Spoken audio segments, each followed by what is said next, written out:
Hey YouTube, welcome back to Love for Crypto. So I've not done a video for a while, but you know, I like to keep you up to date with the economic outlook. So I'm going to bring you another running commentary whilst driving down the good old M60 Ring Road on the Manchester area. Now let's just jump straight into it. So, I mean, let's just go back to December last year. We was in quantitative tightening. Federal Reserve was increasing interest rates. It was unwinding the balance sheets, and without further ado, here we are today. I think it's the 28th of September, 27th of September.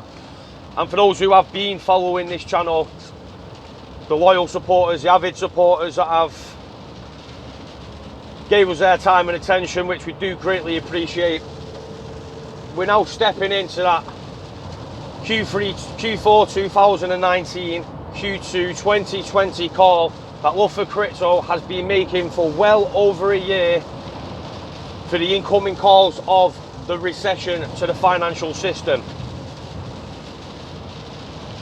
Now, starting off, first of all, I'm sure you're all more than aware of what has been going on in the repo markets. That's the overnight lending markets, where, for example, you could have Deutsche Bank, who would require 80 billions worth of borrowing from another bank, and then you have accumulation of all these banks asking for the same. They all want to borrow, but there's not enough liquidity into the system to actually have the funds to then repay back the day after.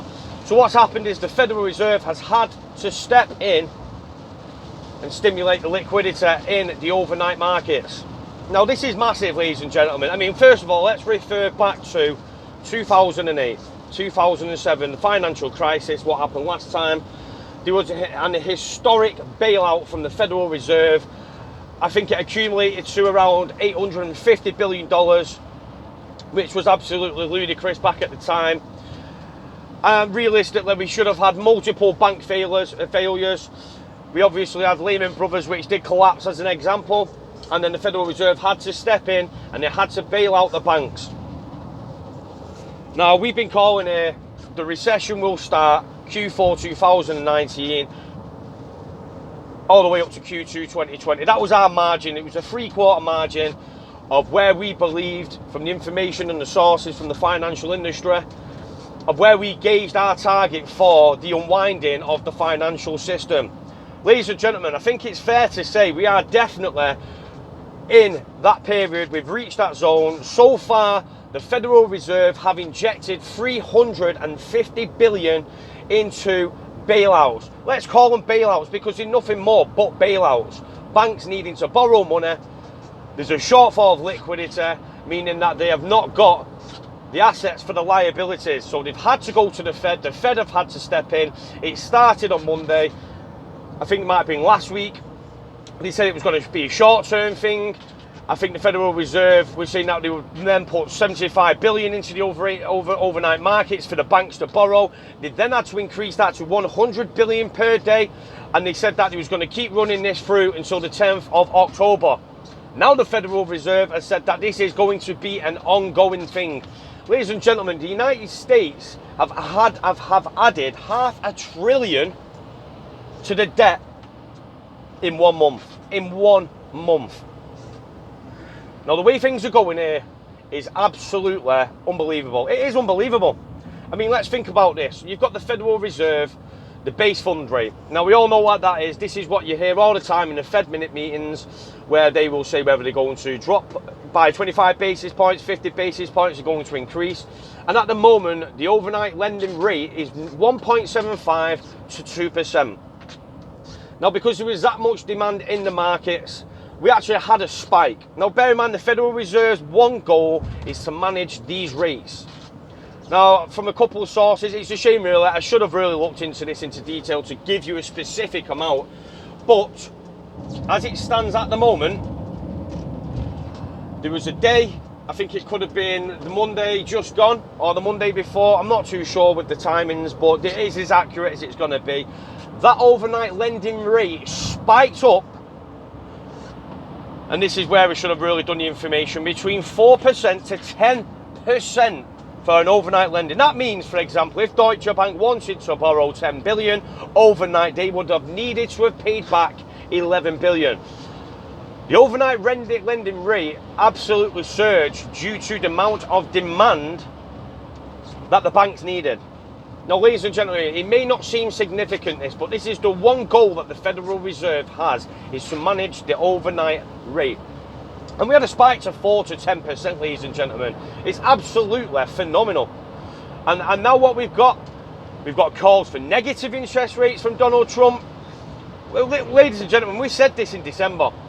If you go back to December 2018, there was an absolutely ridiculous market sell-off in the financial markets because the Federal Reserve was unwinding the balance sheets, it was increasing interest rates, and it wasn't sustainable. The markets needed the stimulus, and he wasn't getting it. And we've seen the reversal of the opinion from the Federal Reserve. Now the reason, obviously they've dropped it by 0.25% in the last Fed minutes, and now we're at a point where we will be seeing 0% interest rates. We will be seeing negative interest rates. A bank's entire business model is to borrow money at an interest, to then obviously get the money back to make a profit. How can a bank make a profit in a negative yielding interest rate world? It's not sustainable, ladies and gentlemen.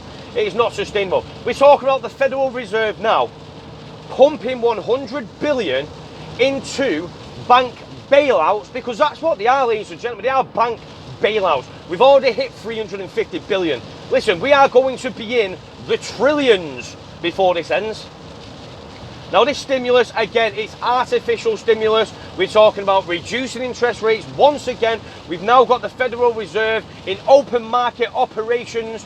What this means when they say open market operations, it's Federal Reserve intervention. It's Federal Reserve having to buy treasury notes to suppress the yield and the return on those interest rates for those specific bonds.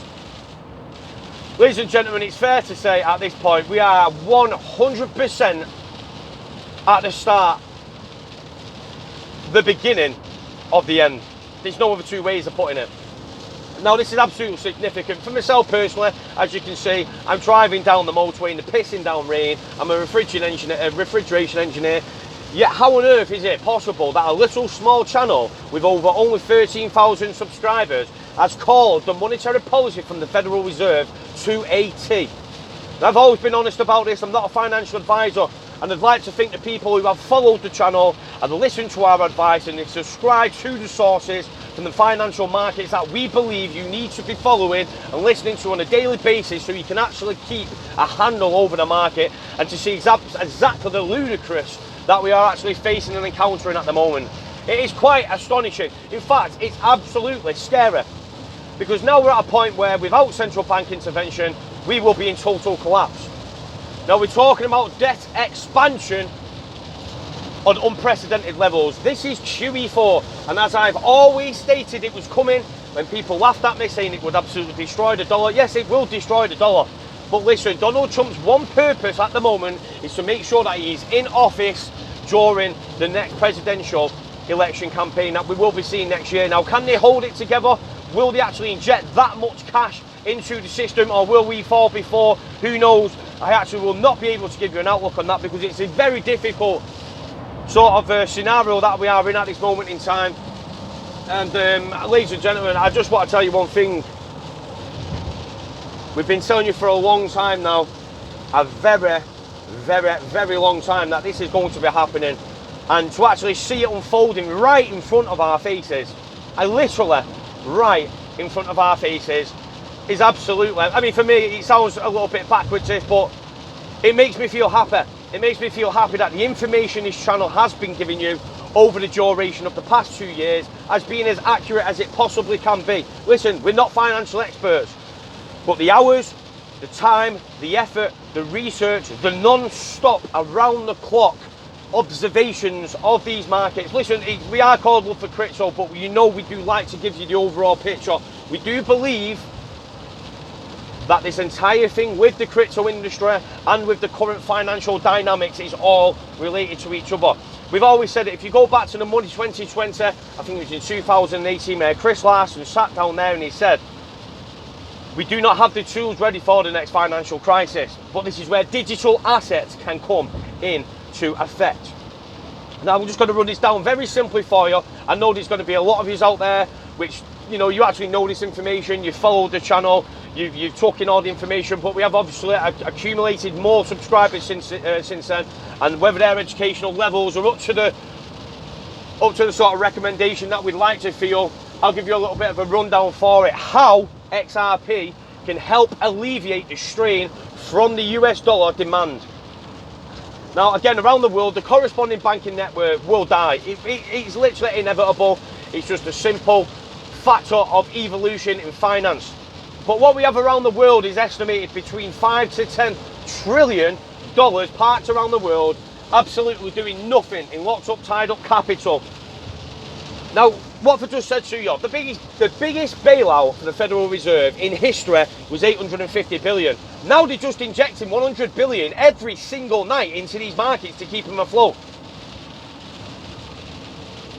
What I genuinely believe will be happening, and what I would like to think will unfold, because it just makes absolute logical sense, and even the central banks have come out themselves with such enthusiasm for obviously the evolution of the digital asset space, how we can obviously destroy the need for intermediaries, the corresponding banking network. Listen, there's 5 to 10 trillion dollars parked around the world from financial institutions and from banks.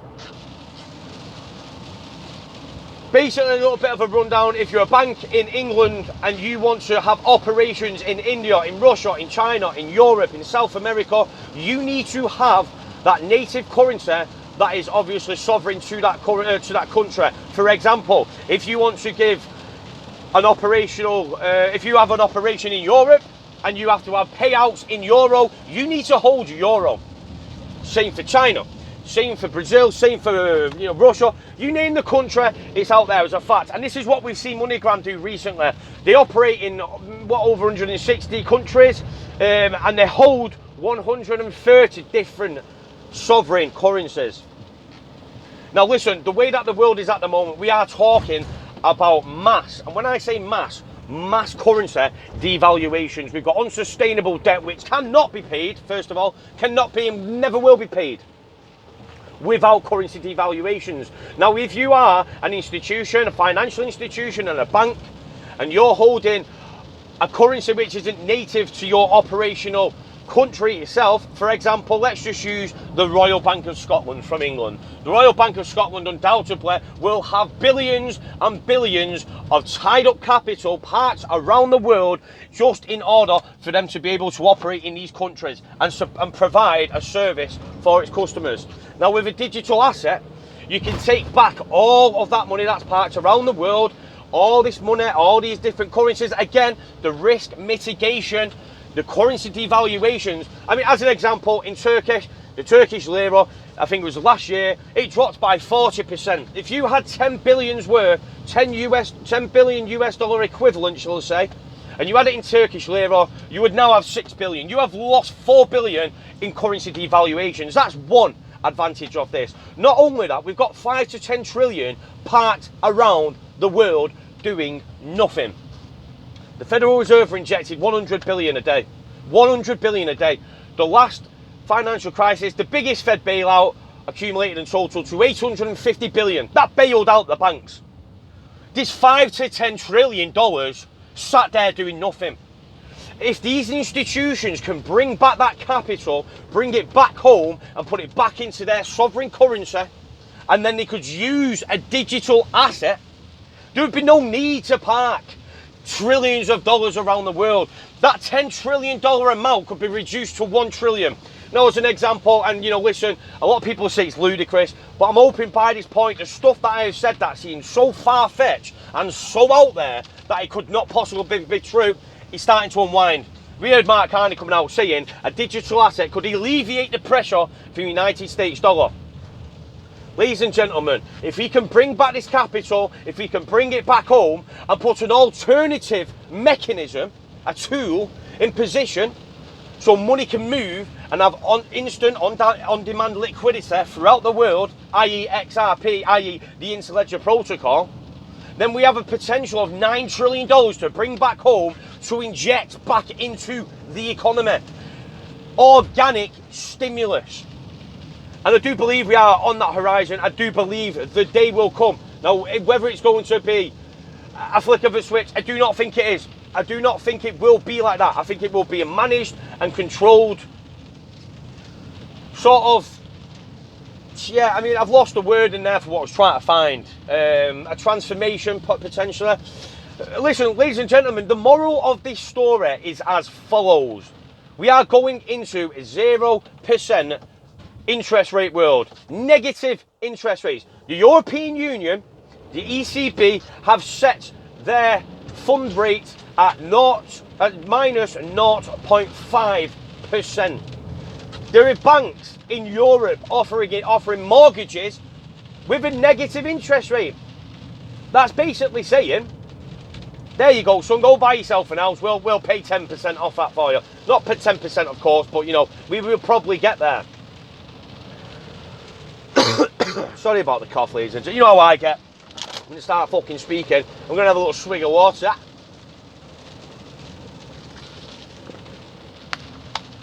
Ladies and gentlemen, we are walking into a world of unknown. It's so precedented, it's unbelievable. And it has been a pleasure, obviously, to give you the running commentary of this throughout the past year. In fact, the past 2 years.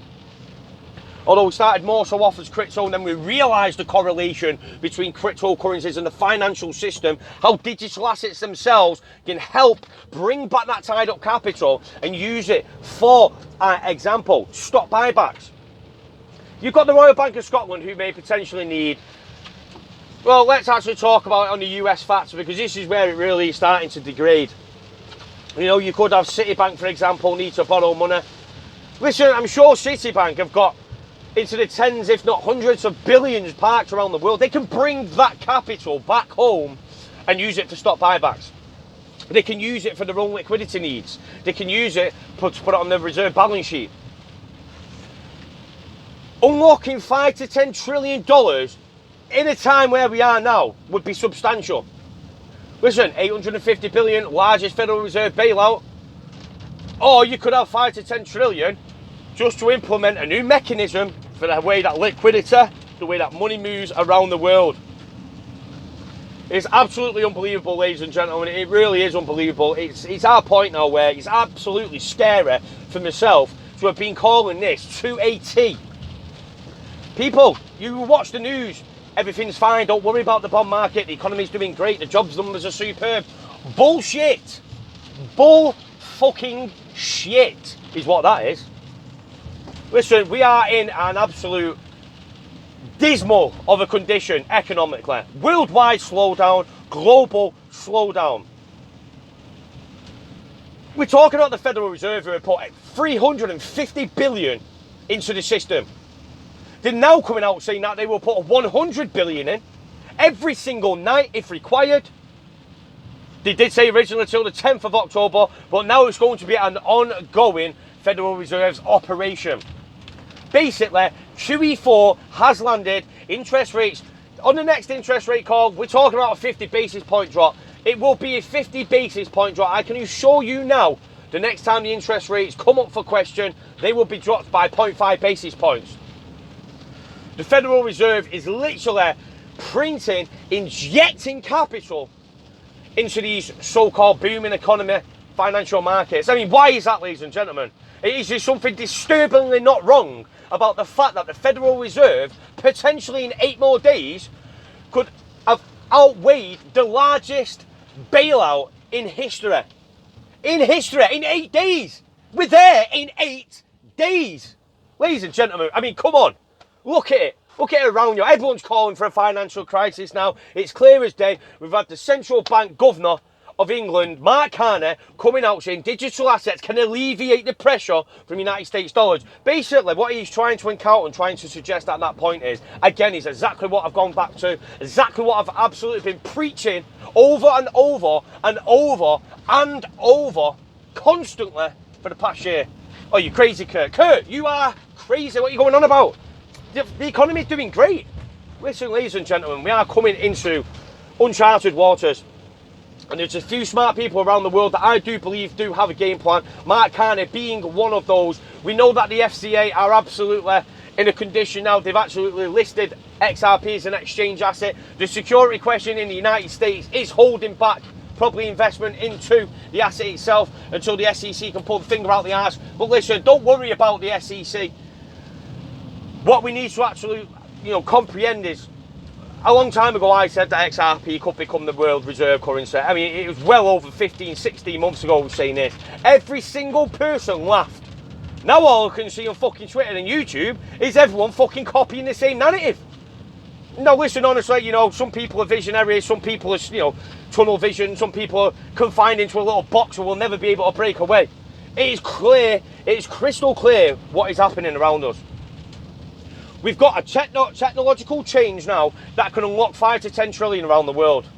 This is alleviating pressure from the United States dollars, exactly the same way that Mark Carney has illustrated on the CNBC media outlet in the United States.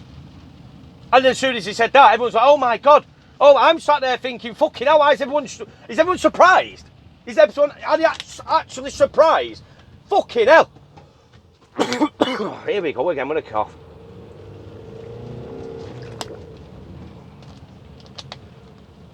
I just want to thank a lot of people as well for this journey.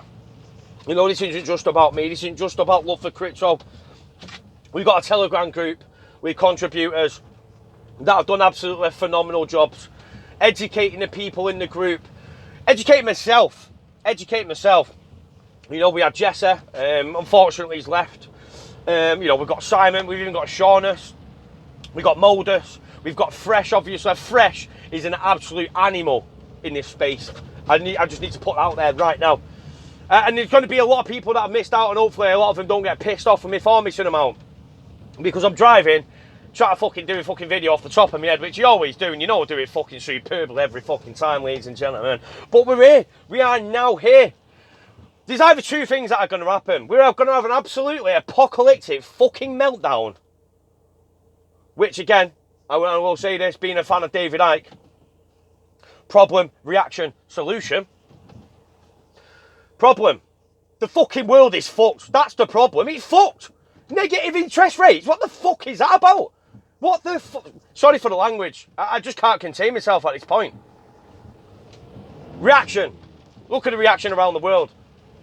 You can't see it, can you? Because you're fucking hiding it from the middle class, from the working class, from the peasants, including myself. I'm a peasant, if anyone took that offensively, I'm actually speaking about myself as well. Solution. What is the solution? Fucking ladies and gentlemen, is it not crystal clear at this point? Who are working with 50 central banks around the world? Who have been endorsed by the IMF and the World Bank? Why have the World Bank come out and called XRP a supranational currency? Ladies and gentlemen, do not want to keep repeating myself with what's been going on and the stuff that I've said over and over and over and over again. But we are now at the tipping point. The tipping point has arrived. The Federal Reserve cannot continue to keep putting 100 billion into a system that is broken and failed. I mean, they can do. In fact, it wouldn't surprise me if they expanded the balance sheets to the trillions of dollars doing this. Because that's what they're doing now. They are buying and buying dog shit everywhere to keep the market afloat, to stop the undeniable and the unpreventable fucking collapse of what we know today as, the financial markets as such. We've got one or two situations. We're either going to have an apocalyptic meltdown, which won't happen. Because it won't happen. Because we have the solution, which is now option 2. We have trillions of capital parked around the world, around the fucking world, doing nothing. Nothing. If somebody come up to you and said, look, listen, there's 5 to 10 trillion around the world. They've got this new technology. It's great. It's been endorsed by the World Bank, the IMF, 50 fucking governments and central banks around the world. The second largest money provider has come out and fully endorsed XRP for its operational use. Ladies and gentlemen, what do you think is going to happen? Are we going to let the world melt down to the floor? Are we going to unlock this tied up capital worldwide so we can have it for economic injection and stimulus? Organic stimulus. Deary, fucking me with this cough. I'm at work, ladies and gentlemen. Enjoy your fucking day. Enjoy it. You will be hearing a lot more from me. This motherfucker is back.